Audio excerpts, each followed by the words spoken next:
नमस्कार, मैं हूं सत्यपाल और आप देख रहे हैं CWB हिंदी न्यूज। शक संवत 1948 विक्रम संवत 2083 आज ज्येष्ठ मास के शुक्ल पक्ष की चतुर्थी तिथि और दिन बुधवार है। तदनुसार अंग्रेजी तारीख 20 मई सन 2026। आज चतुर्थी तिथि सुबह 11:07 तक रहेगी। उसके उपरांत पंचमी तिथि प्रारंभ हो जाएगी। सबसे पहले आज की सुर्खियां।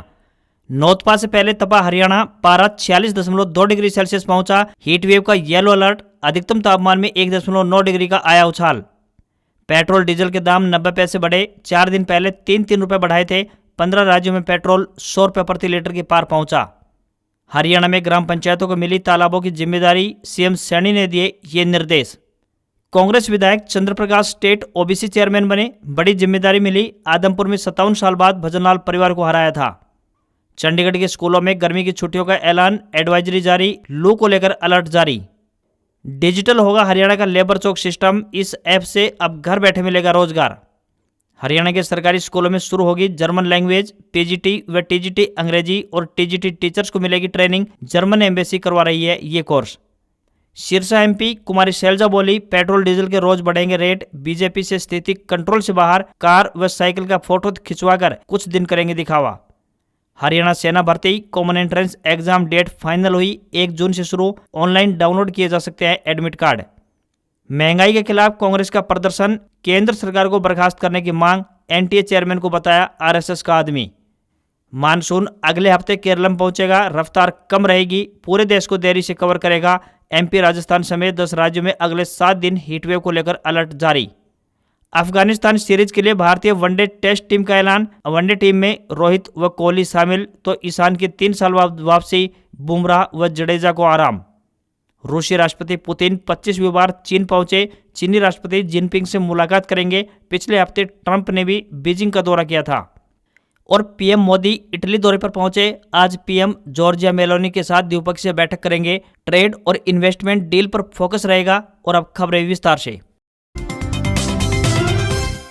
हरियाणा में राजस्थान से आने वाली गर्म हवाओं की थपेड़ों से पारा अचानक से बढ़ गया है। राज्य में पिछले 24 घंटे के दौरान औसत अधिकतम तापमान में 1.9 डिग्री सेल्सियस की भारी बढ़ोतरी दर्ज की गई है। नौतपा 25 मई से शुरू होने जा रहा है। ऐसे में उससे पहले ही गर्मी एकाएक बढ़ गई है। मौसम विभाग के मुताबिक प्रदेश का सबसे गर्म इलाका सिरसा रहा, जहाँ पारा रिकॉर्ड 46.2 डिग्री सेल्सियस तक जा पहुंचा। इसके अलावा रोहतक में 45.2 डिग्री सेल्सियस, हिसार में 44.4 डिग्री सेल्सियस और नारनौल में 44.3 डिग्री सेल्सियस तापमान दर्ज किया गया, जिससे मई के महीने में ही लोगों को जून जैसी झुलसाने वाली गर्मी का एहसास करा दिया है। आज यानी 20 मई की बात करें तो गर्मी का प्रकोप और बढ़ेगा। लू का येलो अलर्ट अब प्रदेश के सभी 22 जिलों में लागू हो जाएगा। पूरा हरियाणा हीटवेव की चपेट में रहेगा। तो वहीं 21 और 22 मई की बात करें तो पूरे प्रदेश में लू की स्थिति बनी रहेगी। लगातार चलती गर्म हवाएं रात के तापमान को भी बढ़ाएंगी। मौसम वैज्ञानिकों के अनुसार आगामी दिनों में गर्मी के तेवर और ज्यादा तीखे होने वाले हैं। 25 मई से नौतपा शुरू हो रहा है। ऐसे में सूरज और धरती के बीच की दूरी कम होने से भयंकर और रिकॉर्ड तोड़ गर्मी का नया दौर शुरू होने की पूरी आशंका जताई गई है। भारतीय सेना में भर्ती के लिए आयोजित की जाने वाली कॉमन एंट्रेंस एग्जाम 2025-26 की तिथियां घोषित कर दी गई हैं। परीक्षा 1 जून से 12 जून के बीच देश भर के विभिन्न परीक्षा केंद्रों पर निर्धारित कार्यक्रम के अनुसार आयोजित की जाएगी। जानकारी देते हुए सेना भर्ती कार्यालय हिसार के प्रवक्ता ने बताया कि सभी अभ्यर्थियों के एडमिट कार्ड 15 मई 2026 को भारतीय सेना की आधिकारिक वेबसाइट www.joinindianarmy.nic.in पर अपलोड कर दिए गए हैं। उम्मीदवार अपने एडमिट कार्ड वेबसाइट से डाउनलोड कर सकते हैं। प्रवक्ता ने सभी उम्मीदवारों से अपील किया है कि वे एडमिट कार्ड पर दिए गए सभी निर्देशों को ध्यानपूर्वक पढ़ें और उनका पूर्ण रूप से पालन करें। परीक्षा के लिए रिपोर्टिंग टाइम तथा गेट बंद होने का समय भी एडमिट कार्ड पर स्पष्ट रूप से अंकित किया गया है। इसलिए अभ्यर्थी समय से पहले परीक्षा केंद्र पर पहुंचना सुनिश्चित करें। देश में पेट्रोल और डीजल की कीमतों में मंगलवार को 90 पैसे प्रति लीटर की बढ़ोतरी की गई है। इससे हरियाणा में पेट्रोल की कीमत ऑल टाइम हाई पर पहुंच गई है। सिरसा में पेट्रोल रेट 100 रुपए 81 पैसे प्रति लीटर हो गया है। इससे पहले 28 मार्च 2022 को बहादुरगढ़ में पेट्रोल रेट 100 रुपए 8 पैसे पहुंचा था। बाद में सरकार ने वैट घटाकर राहत दी थी। तो वहीं डीजल का भाव भी अब 90 रुपए प्रति लीटर के पार पहुंच गया है। अभी डीजल 90 रुपए 94 पैसे से 91 रुपए 50 पैसे प्रति लीटर के आसपास बिक रहा था। एक हफ्ते से भी कम समय में ईंधन के दामों में यह दूसरी बार बढ़ोतरी की गई है। इससे पहले 15 मई को ही कीमतों में 3 रुपए प्रति लीटर की बढ़ोतरी दर्ज की गई थी। ईंधन दाम बढ़ने से दूध और फलों के दाम भी बढ़ गए हैं। सबसे ज्यादा असर बाहर से आने वाले फल पर देखा जा रहा है। सब्जियां लोकल आने से रेट इतने अधिक नहीं बढ़े हैं, मगर अगले महीने जब लोकल सब्जियों का सीजन खत्म हो जाएगा तब रेट और तेजी से बढ़ सकते हैं। सेब, अनार तकरीबन 250 से 300 रुपए प्रति किलो तक बिक रहा है। इस बढ़ोतरी की मुख्य वजह अंतर्राष्ट्रीय बाजार में कच्चे तेल की कीमतों में उतार चढ़ाव है। तो वही ईरान और अमेरिका में जंग शुरू होने से पहले क्रूड ऑयल के दाम $70 प्रति बैरल थे, जो बढ़कर $100 प्रति बैरल के पार पहुंच गए हैं। अगर कच्चे तेल की कीमतों में लंबे समय तक तेजी बनी रहती है तो पेट्रोल डीजल की कीमतें और भी अधिक बढ़ाई जा सकती हैं। हरियाणा सरकार ने राज्य के तालाबों और जोहड़ों के संरक्षण, सौंदर्यकरण और वैज्ञानिक प्रबंधन के लिए बड़े स्तर पर अभियान शुरू किया है। मुख्यमंत्री नायब सिंह सैनी ने मंगलवार को हरियाणा तालाब एवं अपशिष्ट जल प्रबंधन प्राधिकरण की समीक्षा बैठक की अध्यक्षता करते हुए अधिकारियों को स्पष्ट निर्देश दिए हैं कि तालाबों का विकास केवल दिखावटी न हो, बल्कि उनमें गंदे पानी का जमाव पूरी तरह से रोका जाए। मुख्यमंत्री ने कहा कि ग्रामीण क्षेत्रों में तालाब जल संरक्षण, भूजल पुनर्भरण, पर्यावरण संतुलन और स्थानीय आजीविका के महत्वपूर्ण स्रोत हैं, इसलिए इनका व्यवस्थित रखरखाव और उपयोग सुनिश्चित करना सरकार की प्राथमिकता बनती है। साथ ही मुख्यमंत्री ने अधिकारियों को निर्देश दिए कि जिन गांवों में जोहड़ अब आबादी के बीच आ गए हैं वहां उनकी नियमित सफाई, जल निकासी और रखरखाव पर विशेष ध्यान दिया जाए। उन्होंने कहा कि गंदे तालाब न केवल पर्यावरण को नुकसान पहुंचाते हैं बल्कि ग्रामीणों के स्वास्थ्य के लिए भी खतरा बनते हैं। मुख्यमंत्री ने कहा कि तालाबों के रखरखाव की जिम्मेदारी संबंधित ग्राम पंचायतों द्वारा सुनिश्चित की जाए। पंचायतों को यह देखना होगा कि तालाबों की नियमित सफाई होनी चाहिए, जल भराव नियंत्रित रहे और आसपास स्वच्छता बनी रहे। मुख्यमंत्री ने कहा कि गांव का गंदा पानी सीधे तालाबों में नहीं डाला जाना चाहिए। सरकार का लक्ष्य सभी तालाबों को साफ सुथरा, उपयोगी और पर्यावरण के अनुकूल बनाना है। हरियाणा विधानसभा चुनाव में आदमपुर सीट से ऐतिहासिक जीत दर्ज करने वाले कांग्रेस विधायक चंद्र प्रकाश को पार्टी ने राष्ट्रीय स्तर पर बड़ी जिम्मेदारी सौंपी है। अखिल भारतीय कांग्रेस कमेटी ने चंद्र प्रकाश को हरियाणा प्रदेश कांग्रेस कमेटी के ओबीसी विभाग का नया स्टेट चेयरमैन नियुक्त किया है। कांग्रेस आलाकमान की मंजूरी के बाद पार्टी के राष्ट्रीय महासचिव केसी वेणुगोपाल ने इस संबंध में आधिकारिक पत्र जारी कर दिया है। यह नियुक्ति तत्काल प्रभाव से लागू हो गई है। राजनीतिक गलियारों में इस नियुक्ति को कांग्रेस द्वारा आगामी सांगठनिक फेरबदल और राज्य के ओबीसी वोट बैंक को साधने की कवायद के रूप में देखा जा रहा है। चंद्र प्रकाश को पूर्व मुख्यमंत्री भूपेंद्र सिंह हुड्डा का बेहद करीबी माना जाता है। ऐसे में संगठन के एक महत्वपूर्ण विभाग की कमान उनके हाथ में आने से हुड्डा खेमे को और अधिक मजबूती मिली है। तो वहीं रिटायर्ड आईएएस अधिकारी चंद्र प्रकाश ने विधानसभा चुनाव में आदमपुर से जीत हासिल की थी। उन्होंने चौधरी भजनलाल के 57 साल पुराने गढ़ को हिलाया। चंद्र प्रकाश ने कुलदीप बिश्नोई के बेटे भव्य बिश्नोई को 1268 वोटों के अंतर से हराया था।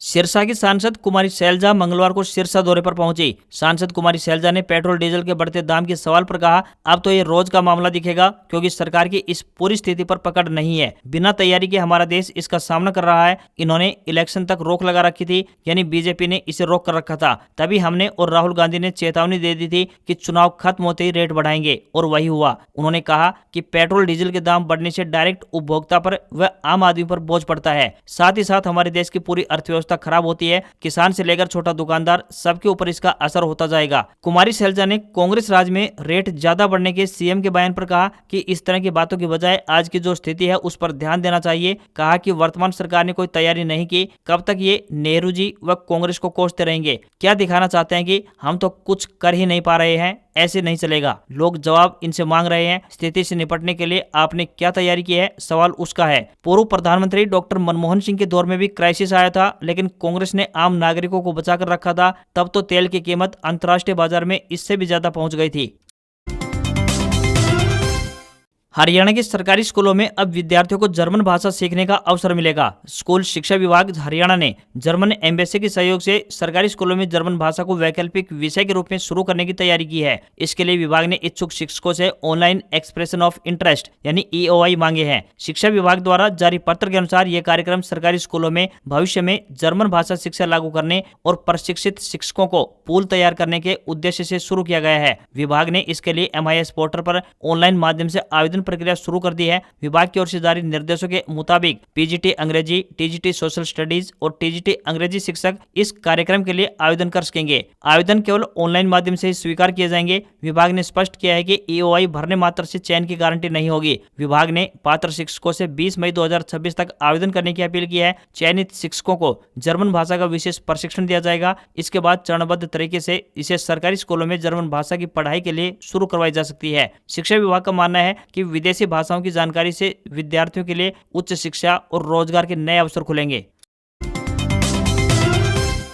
हरियाणा में असंगठित क्षेत्र के श्रमिकों को डिजिटल प्लेटफॉर्म से जोड़ने की दिशा में राज्य सरकार जल्द बड़ा कदम उठाने जा रही है। बता दें कि राज्य के श्रम मंत्री ने घोषणा की है कि श्रमिकों और नियोक्ताओं को एक मंच पर लाने के लिए श्रम मित्र नामक मोबाइल ऐप लॉन्च किया जाएगा। यह ऐप हरियाणा भवन एवं अन्य सन्निमान कर्मकार कल्याण बोर्ड द्वारा विकसित किया गया है, जो पारंपरिक लेबर चौक व्यवस्था को डिजिटल रूप देगा। इस ऐप के जरिए प्लम्बर, इलेक्ट्रीशियन, बढ़ई, वेल्डर, पेंटर समेत कुशल और अकुशल श्रमिक घर बैठे अपनी योग्यता के आधार पर रोजगार खोज सकेंगे और सीधे आवेदन भी कर पाएंगे। वहीं नियोक्ता सत्यापित श्रमिकों की प्रोफाइल देखकर उनसे सीधे संपर्क कर सकेंगे। इससे भर्ती प्रक्रिया अधिक पारदर्शी और सुरक्षित होगी, जिससे भ्रष्टाचार की समस्या से भी राहत मिलेगी। इस श्रम मित्र नामक ऐप में लाइव चैट, जॉब अलर्ट और नोटिफिकेशन जैसी आधुनिक सुविधाएं भी मिलेंगी।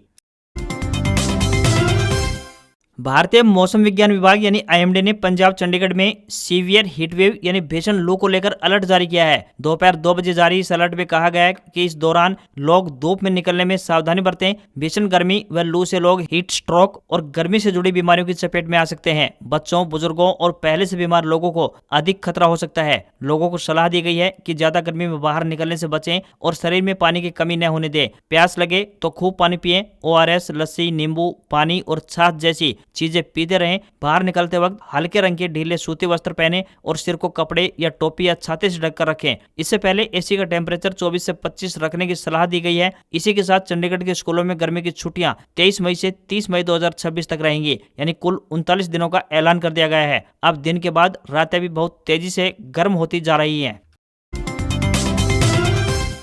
रोहतक में कांग्रेस कमेटी की तरफ से पेट्रोल, डीजल, रसोई गैस की बढ़ती कीमतों व पेपर लीक के खिलाफ जोरदार विरोध प्रदर्शन किया गया। कांग्रेस कार्यकर्ताओं ने जिला अध्यक्ष कुलदीप केडी के नेतृत्व में नारेबाजी करते हुए एडीसी नरेंद्र कुमार के माध्यम से राष्ट्रपति के नाम ज्ञापन सौंपा। ऑल इंडिया कांग्रेस कमेटी के सदस्य चक्रवर्ती शर्मा ने कहा कि भाजपा सरकार ने प्रदीप कुमार को एनटीए को चेयरमैन बनाया, जो आरएसएस का सदस्य है। वह पहले जबलपुर के दुर्गाबाई कॉलेज में लेक्चरर था, इसके बाद यूपीएससी का सदस्य बनाया, फिर चेयरमैन बनाया, अब एनटीए का चेयरमैन बना रखा है। चक्रवर्ती शर्मा ने कहा कि 2024 में भी नीट का पेपर लीक हुआ था, लेकिन प्रदीप कुमार को हटाया नहीं गया। अब 2026 में पूना के अंदर जो लोग कोचिंग सेंटर चलाते हैं वो आरएसएस के लोग हैं। आरएसएस के लोगों ने करोड़ों रुपए का घोटाला करके युवाओं के साथ धोखा किया है। शर्मा ने कहा कि डीजल व पेट्रोल की कीमतें लगातार बढ़ाई जा रही हैं। 4 दिन पहले भी 3 रुपए बढ़ाए गए और आज फिर से 1 रुपए की बढ़ोतरी की गई। लगातार बढ़ती महंगाई के खिलाफ प्रदर्शन करते हुए राष्ट्रपति के नाम ज्ञापन दिया गया है। भाजपा सरकार की हर नीति आज नाकाम साबित हुई है। हरियाणा पब्लिक सर्विस कमीशन की अधिकांश भर्तियां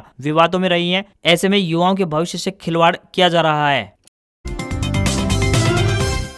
टेक्नोलॉजी की दुनिया में कुछ साल पहले तक स्मार्ट शब्द जादू जैसा लगता था, जैसे smartphone, smart TV, smart watch या स्मार्ट होम। हर नई चीज भविष्य के और अधिक करीब ले जाने का दावा करती। सपना यह था कि फ्रिज खुद दूध ऑर्डर करेगा, दरवाजा मोबाइल से खुलेगा और माइक्रोवेव जवाब देगा। लेकिन अब स्मार्ट के उलट बेसिक चीजों का ट्रेंड उभर रहा है, यानी ऐसे फोन, टीवी और उपकरण जो सिर्फ अपना काम करें, हर वक्त इंटरनेट या ऐप से जुड़े न रहें। अमेरिका सहित पश्चिमी बाजारों में युवा बेसिक फोन की ओर लौट रहे हैं। इनमें सिर्फ कॉल, मैसेज और कुछ जरूरी फीचर होते हैं। गैजेल की रिपोर्ट के मुताबिक 2021 से 24 के बीच जेनजी में ऐसे फोन की बिक्री 148% तक बढ़ी है। साथ ही भारत की बात करें तो भारत में स्मार्ट गैजेट्स की हाई बीट ठंडी पड़ने का संकेत वियरेबल मार्केट में दिखा है। आईडीसी के मुताबिक लोग बेसिक टीवी खोज रहे हैं, ऐसी स्क्रीन जो सिर्फ वही दिखाए जो आप चलाना चाहें, न कि आपके देखने की आदतें ट्रैक करे। इस बदलाव की वजह अतीत की कसक नहीं बल्कि डिजिटल थकान है। ये ट्रेंड प्रौद्योगिकी विरोधियों में नहीं बल्कि टेक से भी युवाओं में देख रहा है। वे टेक्नोलॉजी की अपनी शर्तों पर प्रयोग चाहते हैं। उनके लिए स्मार्टफोन हर चीज को कनेक्ट करना नहीं बल्कि ये चुनना है कि कौन सी चीज कनेक्ट करनी है और कौन सी चीज नहीं। बेसिक चीजें पिछड़ेपन का नहीं बल्कि सुकून, प्राइवेसी और अपने वक्त का नियंत्रण का प्रतीक है। शायद अगली टेक क्रांति यही हो, कम बोलने वाली लेकिन ज्यादा समझदार। हरियाणा के युवाओं के लिए रोजगार से जुड़ी एक अच्छी खबर सामने आई है। बता दें कि राष्ट्रीय राजधानी दिल्ली से सटे सोनीपत जिले में हर साल 5 लाख नई गाड़ियां बनेंगी। यहां खरकोदा आईएमटी में मारुति सुजुकी इंडिया लिमिटेड का दूसरी यूनिट का शुभारंभ हो गया है। अब दूसरे चरण में भी सालाना 2.5 लाख कारों का निर्माण होगा। अगस्त 2022 में यहाँ प्लांट का निर्माण शुरू हुआ था। पहला चरण तैयार होने के बाद यहाँ सालाना 2.5 लाख कारें बन रही थी। कार निर्माण में देश में नंबर 1 हरियाणा अब अगले कुछ साल तक एशिया में भी नंबर 1 हो जाएगा। भारत और जापान के सहयोग वाली मारुति सुजुकी का एशिया का सबसे बड़ा कार उत्पादन संयंत्र सोनीपत के खरगोदा में लग चुका है। इससे पहले मानेसर और गुरुग्राम में 2 प्लांट है। 2030 तक यह क्षमता 10 लाख तक पहुंचेगी। वर्तमान में कंपनी खरगोदा प्लांट में कॉम्प्लेक्स एसयूवी ब्रेजा और मिड एसयूवी विक्टोरियस का निर्माण कर रही है। मारुति सुजुकी कंपनी को हरियाणा के गुरुग्राम, मानेसर और खरगोदा के साथ साथ गुजरात के हंसलपुर स्थित प्लांटों को मिलाकर कुल वार्षिक उत्पादन क्षमता अब 26.5 लाख यूनिट तक पहुंच गई है। खरगोदा का प्लांट सुजुकी कंपनी के कार उत्पादन संयंत्रों में सबसे बड़ा होगा। खरगोदा आईएमटी में मारुति सुजुकी ने तकरीबन 900 एकड़ जमीन ली है। 800 एकड़ में कार तो वहीं 100 एकड़ में 2 व्हीलर वाहन बनेंगे। रूस के राष्ट्रपति व्लादिमीर पुतिन मंगलवार रात 2 दिन के दौरे पर चीन पहुंचे। बीजिंग एयरपोर्ट पर चीन के विदेश मंत्री वांग यी ने उनका स्वागत किया। पुतिन इस दौरे में चीनी राष्ट्रपति शी जिनपिंग से मुलाकात करेंगे। उनका यह दौरा ऐसे समय में हो रहा है जब पिछले हफ्ते अमेरिकी राष्ट्रपति डोनाल्ड ट्रंप भी बीजिंग दौरे पर पहुंचे थे। चीन के विदेश मंत्रालय के मुताबिक दोनों नेताओं के बीच दोनों देशों के रिश्तों, व्यापार, रणनीतिक सहयोग और दुनिया के मौजूदा हालात पर चर्चा होगी। पुतिन चीन के प्रधानमंत्री ली कियांग से भी मुलाकात कर सकते हैं। बीजिंग एयरपोर्ट पर रूसी राष्ट्रपति व्लादिमीर पुतिन का रेड कारपेट स्वागत किया गया। चीन पहुंचने से पहले जारी वीडियो संदेश में पुतिन ने कहा कि रूस और चीन के रिश्ते अभूतपूर्व स्तर पर पहुंच चुके हैं। उन्होंने कहा कि दोनों देशों के बीच भरोसा, आपसी समझ और बराबरी के सहयोग का रिश्ता है। पुतिन ने कहा कि दोनों देश संप्रभुता और राष्ट्रीय एकता जैसे मुद्दों पर एक दूसरे का समर्थन करते हैं। उनके मुताबिक रूस और चीन राजनीति, अर्थव्यवस्था और ऊर्जा समेत कई क्षेत्रों में सहयोग बढ़ा रहे हैं। ट्रंप के बाद अब पुतिन के दौरे को लेकर जानकारों का कहना है कि लगातार हो रहे बड़े दौरे दिखाते हैं कि चीन एक साथ अमेरिका और रूस दोनों के साथ रिश्ते संतुलित रखने की कोशिश कर रहा है, खासकर ऐसे समय में जब यूक्रेन और ईरान से जुड़े मुद्दों पर वैश्विक तनाव बना हुआ है। एक्सपर्ट्स का मानना है कि चीन के पास यह मौका है कि वह एक साथ अमेरिका और रूस दोनों के साथ बातचीत करके अपनी वैश्विक भूमिका को मजबूत दिखाए। पुतिन और शी जिनपिंग अब तक 40 से अधिक बार मुलाकात कर चुके हैं। पीएम मोदी आज इटली पहुंच गए हैं। यहां वे इटली के प्रधानमंत्री जॉर्जिया मेलोनी से मुलाकात करेंगे। दोनों नेता व्यापार, निवेश, एडवांस तकनीक और ग्लोबल मुद्दों पर बातचीत करेंगे। पीएम मोदी का यह दौरा ऐसे समय में हो रहा है जब भारत और इटली अपने रिश्तों को और मजबूत बनाने पर काम कर रहे हैं। इस दौरान दोनों देशों के बीच कई अहम समझौते भी हो सकते हैं। मीडिया रिपोर्ट्स के मुताबिक मोदी आज इटली में कई अहम कार्यक्रमों में हिस्सा लेंगे। इस दौरान वे इटली के राष्ट्रपति सर्जियो मातारेला से भी मिलेंगे। पीएम मोदी ने इटली की राजधानी रोम के एयरपोर्ट पर पहुंचकर हाथ जोड़कर नमस्ते किया। रोम पहुंचने पर पीएम मोदी का इटली में भारत के राजदूत वाणी सरजायु राव और अन्य अधिकारियों ने स्वागत किया। दोनों देश रक्षा, ऊर्जा, व्यापार, विज्ञान और नई तकनीकों के क्षेत्र में लगातार सहयोग बढ़ा रहे हैं। फिलहाल भारत और इटली के बीच व्यापार 14 अरब यूरो यानी 14 लाख करोड़ रुपए से ज्यादा का है। दोनों देश विनिर्माण, ऑटोमोबाइल, मशीनरी, फार्मा, रक्षा और हरित ऊर्जा के क्षेत्र में निवेश बढ़ाने पर काम कर रहे हैं। पीएम मोदी आखिरी बार जून 2024 में इटली गए थे। उस समय उन्होंने G7 शिखर सम्मेलन में हिस्सा लिया था जो इटली के अपुलिया क्षेत्र में आयोजित हुआ था। मोदी ने 15 मई से शुरू हुए अपने विदेश दौरे में यूएई, नीदरलैंड, स्वीडन और नॉर्वे का दौरा किया है। इटली इस यात्रा का आखिरी पड़ाव है। भारतीय शेयर बाजार में सेंसेक्स 114 अंक की गिरावट के साथ 75,201 के लेवल पर बंद हुआ। निफ्टी में भी 32 अंकों की गिरावट देखने को मिली और ये 23,618 के स्तर पर बंद हुआ। बैंकिंग, एफएमसीजी और मेटल शेयर्स में बिकवाली देखने को मिली तो वहीं आईटी, रियल्टी और मीडिया शेयर्स में ज्यादा खरीदारी रही। सोने चांदी के दाम में बढ़त है। India Boolean and jewellers association के अनुसार 10 ग्राम 24 कैरेट सोने का दाम 1338 रुपए बढ़कर 1,59,000 रुपए पर पहुंच गया है। वहीं 1 किलोग्राम चांदी का दाम 673 रुपए बढ़कर 2,69,000 रुपए पर पहुंच गया। वहीं 22 कैरेट सोने का दाम 1,45,715 रुपए प्रति 10 ग्राम के स्तर पर पहुंच गया है। तो वहीं सोना अब तक यानी 2026 में बात करें तो 26,000 रुपए और चांदी 39,000 रुपए तक महंगी हुई है। इसके अलावा रुपया डॉलर के मुकाबले 40 पैसे गिरकर पहली बार 96 रुपए 67 पैसे के रिकॉर्ड निचले स्तर पर आ गया है। आज खबरों में बस इतना ही। देखते रहिए आपका अपना हरियाणा का सबसे बेहतरीन news channel CWB Hindi news. नमस्कार। इसी आशा के साथ आपका दिन शुभ रहे।